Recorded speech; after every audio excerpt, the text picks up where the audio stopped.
Alors, ça continue, cette journée arlésienne au Forum des associations. Il y a de plus en plus de monde. On est ici sur le stand du PETR du Pays d'Arles dans le cadre de la concertation pour le plan climat.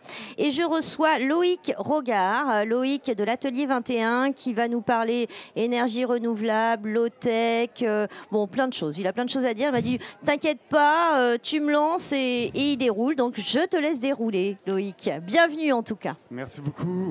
Merci au PETR pour l'invitation et à Bleu Tomate pour la diffusion. Alors en fait, moi je travaille avec Atelier 21 depuis 5 ans. C'est une association qui est née à Paris en 2012 et qui est active en France et à l'international sur les questions de recherche-action, énergie renouvelable, efficacité énergétique, conseil pour les grands groupes. On a plusieurs actions emblématiques qui sont tout le temps déclinées en fait, à la fois on fait de l'innovation, on fait de la pédagogie et on fait de la mobilisation citoyenne en gros. Okay. Donc on a le Solar Sound System qui est actif en région et à l'international. C'est un système son alimenté par énergie solaire et par des gens du public qui pédalent, donc c'est aussi musculaire. Et vous êtes sur pas mal de festivals, non? Alors on fait beaucoup pour les collectivités, les festivals, les musées aussi, parce que c'est un objet d'art. On a fait les Miami Art Basel par exemple. On a gagné des prix européens avec ce projet. Et ça permet de sensibiliser les gens dans l'espace public, parce qu'on voit la quantité d'énergie qui est consommée par son système, celle qui est apportée en pédalant et celle qui est apportée par l'énergie solaire. Donc c'est fun, c'est interactif, c'est ludique et ça plaît beaucoup. C'est un peu notre cheval de Troie en fait pour entrer en contact avec le grand public et les journalistes d'ailleurs qui nous apprécient beaucoup pour ça.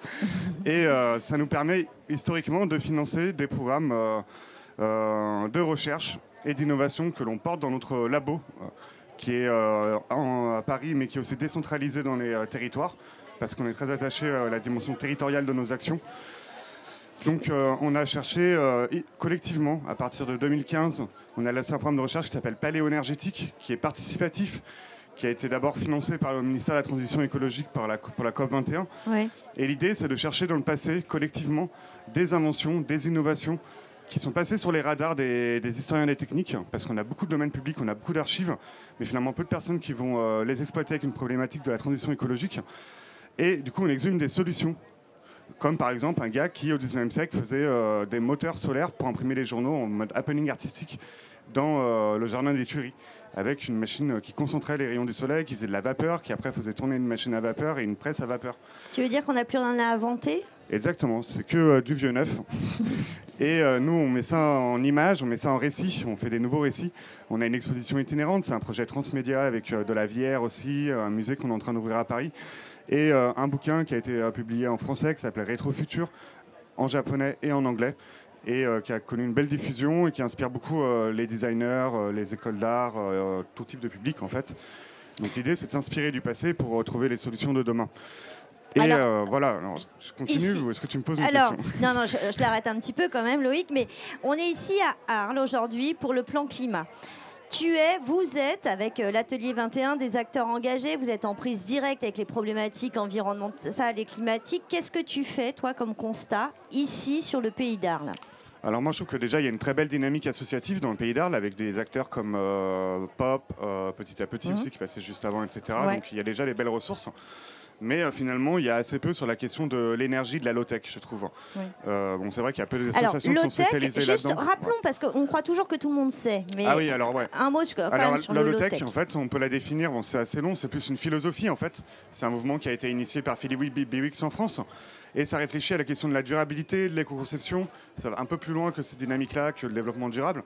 Et l'idée, c'est de faire des choses qui tiennent dans le temps, qui luttent contre l'obsolescence programmée, qui font du réemploi et qui tiennent compte aussi de l'analyse au cycle de vie d'un produit. Donc c'est par exemple pas produire des choses dont les usages ne seront pas couverts au niveau de l'emploi des matériaux. Voilà, en gros, ouais. C'est l'analyse au cycle de vie, c'est assez classique. Oui. Donc nous, qu'est-ce qu'on pourrait faire à ce niveau-là ? Nous, on a un programme de recherche international. Alors, sur Arles, sur Arles, oui, voilà, si on peut développer sur Arles. Nous, ce qu'on pourrait proposer, en tout cas, bon, à part du consulting, hein, parce qu'on est quand même assez référencé là-dessus, c'est de développer un conteneur pédagogique, admettons, pour initier les gens à la question de la low-tech. On bosse sur la précarité énergétique aussi, on trouve des solutions frugales pour les étudiants, avec les étudiants. Donc on crée des tutos qu'on met en ligne, etc. On pourrait imaginer un Fab Lab des énergies alternatives, par exemple, et renouvelables. Les tutos en ligne, ils existent déjà aujourd'hui ? Oui, ils existent déjà, ouais. D'accord, tu peux nous dire qu'est-ce qu'on tape, alors, comment on les trouve ? Alors, c'est sur le site atelier21/act. For, comme chiffre 4, Energy avec un Y. Act for Energy. Il y avait Act for Climate, mais toi Voilà, c'est Energy. Ok. Donc sur Arles, ton constat, c'est que les gens se bougent. Il y a déjà des initiatives, peut-être un peu d'efforts sur cette question-là, de l'énergie, des peut-être aussi sur la question du recyclage et quand même de la réutilisation des matériaux. Nous, on a sorti un brevet des années 80 grâce au programme Paléo-énergétique qui permet de recharger les piles par rechargeable. Et voilà. Alors, recharger des piles par rechargeable. Voilà, non, je n'ai pas le temps d'en parler, mais ça s'appelle Regenbox. Tout est expliqué sur notre site web. D'accord. Bon, en tout cas, ils ont l'air d'être plein d'idées.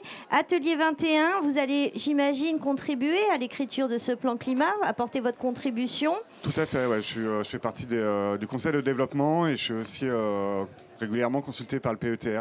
Voilà, pour avancer. Merci beaucoup, Loïc. Merci beaucoup, Blotimat. À bientôt. À bientôt. Au revoir. Au revoir.